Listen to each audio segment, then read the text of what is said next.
नमस्कार सर, मैं विनय कुमार दुबे। आप देख रहे हैं ई टाइम समाचार। आपको मैं ले चलता हूँ उत्तर प्रदेश के वाराणसी जिले में, जहाँ राष्ट्रीय समता पार्टी बीपी के राष्ट्रीय अध्यक्ष माननीय कैप्टन जी से सीधा मुखाबिब कराऊंगा। नमस्ते सर। जय हिंद, जय भारत जी। सर जी, जिस तरह से आपने राष्ट्रीय समता पार्टी बीपी का निर्माण किया, एक युवाओं की पार्टी, एक युवाओं में जोश देखने को मिल रहा है, तो इसके लेके हमारे चैनल के माध्यम से दर्शकों को क्या कहना चाहेंगे? देखिए, हमने जो पार्टी बनाई है, ये निश्चित तौर पर 5-7 पॉइंट हमारे मेन हैं। 1 नेशन 1 एजुकेशन, और राजनीति से परिवारवाद को जड़ से उखाड़ के फेंकना, 95-5 अमीर वर्सेस गरीब, किसान की समस्या, महिलाओं की समस्या, और आरक्षण में 50% महिलाओं की भागीदारी हो। इन्हीं सब चीज़ों को लेकर के हम राष्ट्रीय समता पार्टी यूपी बनाया है। सर जी, मेरा एक छोटा सा क्वेश्चन है कि वर्तमान में चल रही सरकार भारतीय जनता पार्टी के, भारत के प्रधानमंत्री मोदी जी ने घर घर सिंदूर बंटवाने का एक कार्यक्रम सुनिश्चित करने की योजना बनाई, लेकिन कहीं न कहीं यह सरकार फेल रही, क्योंकि मिशन सिंदूर ही इनका फेल रहा और ये घुटनों पे आ गए। इसको लेके आप क्या कहना चाहेंगे? क्योंकि हमारे देश की जनता में एक आक्रोश है, क्योंकि एक आस जगी थी कि पीओके हमें वापस मिलेगा, तो आप इसको लेके क्या कहना चाहेंगे? देखिए संपादक महोदय, कि मैं सेना में कार्य करने के बाद मैं रिटायर्ड होकर के आया हूँ। आप नो डाउट आप सेना पे उंगली नहीं उठा सकते। हमारी सेना बहुत काबिल है, और निश्चित तौर पर पीओके क्या पूरा कश्मीर आपके झोली में डाल सकता था, लेकिन निश्चित तौर पर सेना भी कहीं न कहीं बंधा हुआ है, और उसको जो आदेश मिला, जितना उसी के मुताबिक उसने काम किया, तो हम सेना पर उंगली नहीं उठा सकते। सेना निश्चित तौर पर हमारी काबिल है। सर जी, मैं सेना पे टिप्पणी नहीं किया। सेना तो तरह तरह के बयान ऑलरेडी पहले दे रही थी कि हमने 21 कैंप को चिन्हित किया है, हम पीओके पे कब्जा करेंगे वगैरह वगैरह, लेकिन सरकार क्यों बैक हुई, इसको लेके आप क्या कहना है? सरकार बैक हुई है भाई। एक तो आप लोगों ने भी न्यूज में सुना होगा, और कई बार, कम से कम 10 बार ट्रंप अमेरिका के राष्ट्रपति ने अपना बयान दे चुके हैं कि उनकी मध्यस्थता के बीच में ऑपरेशन सिंदूर को स्थगित किया गया है। और बेशक ये लोग कहते हैं कि इसमें राष्ट्रपति, अमेरिका के राष्ट्रपति का कोई हस्तक्षेप नहीं है, तो निश्चित तौर पर कुछ न कुछ तो है। सर जी, इतने साल से जब से हमारा देश आज़ाद हुआ, कई सरकारें रही, खास करके एक ही सरकार ज़्यादा चली अभी तक, लेकिन आज तक अमेरिका ने भारत और पाकिस्तान के बीच में कोई ऐसा हस्तक्षेप नहीं कर पाया।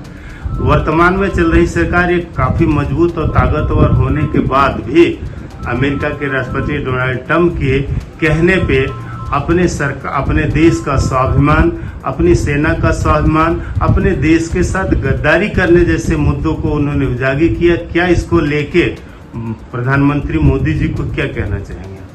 देखिए, सारी चीज़ें जो हुई है, ये अपने सगे संबंधियों, अपने साथियों और सब लोगों को फायदा पहुंचाने के लिए किया गया है।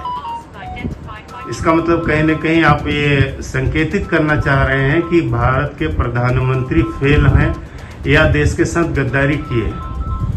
देश के साथ गद्दारी नहीं कर सकते। देश के साथ गद्दारी अगर किए होते तो आज वो जेल में होते। हाँ, इन्होंने निश्चित तौर पर फेल रहे हैं, और अपने अडानी अंबानी बंधुओं के लिए इन्होंने काम किया। बहुत बहुत धन्यवाद सर जी। उत्तर प्रदेश में जो कई तरह की घटनाएं घट रही हैं, और भारतीय जनता वर्तमान में चल रही सरकार की, भारतीय जनता पार्टी के कार्यकर्ता अराजकताएं फैला रहे हैं, इसको लेके आप क्या कहना है? देखिए, जीरो टॉलरेंस पर बीजेपी सरकार, उत्तर प्रदेश माननीय मुख्यमंत्री योगी आदित्यनाथ जी कार्य कर रहे हैं, लेकिन उनका सिर्फ एक कहना है, कहावत है। रियल में जितना करप्शन इस समय उत्तर प्रदेश में है, किसी सरकार में ये देखने को नहीं मिला है।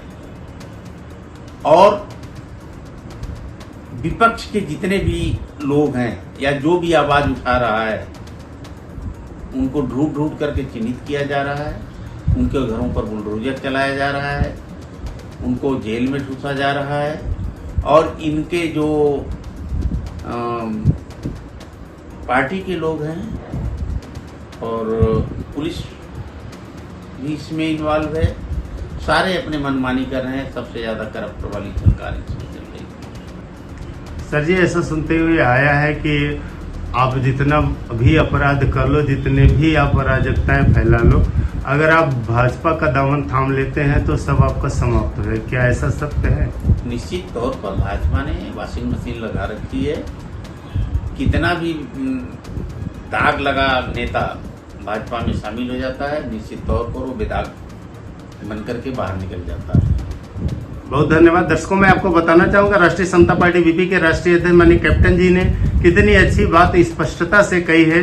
इसलिए मैं आपको बताना चाहूंगा कि उत्तर प्रदेश में मात्र एक ही विकल्प आपके सामने है, राष्ट्रीय समता पार्टी बीपी। राष्ट्रीय समता पार्टी बीपी का साथ और सहयोग दे, उत्तर प्रदेश को एक अच्छा प्रदेश बनाए। एक अच्छा विकल्प राष्ट्रीय समता पार्टी बीपी से नहीं है। किसानों के साथ, महिलाओं के साथ, युवाओं के साथ, बेरोजगारों के साथ कंधे से कंधा मिलाकर चलने वाले राष्ट्रीय समता पार्टी बीपी का साथ और सहयोग दे। आगामी चुनाव में राष्ट्रीय समता पार्टी बीपी के राष्ट्रीय अध्यक्ष माननीय कैप्टन जी लगातार आपके पास तक पहुंच रहे हैं और आपके उज्जवल भविष्य की कामना करते हुए वो एक नींव तैयार किए, नींव रखे और वो नींव आज विशाल कायरों पे वृक्ष बना है। उसकी शीतलता का आप आनंद लें। आपके उज्जवल भविष्य की कामना करते हैं। धन्यवाद।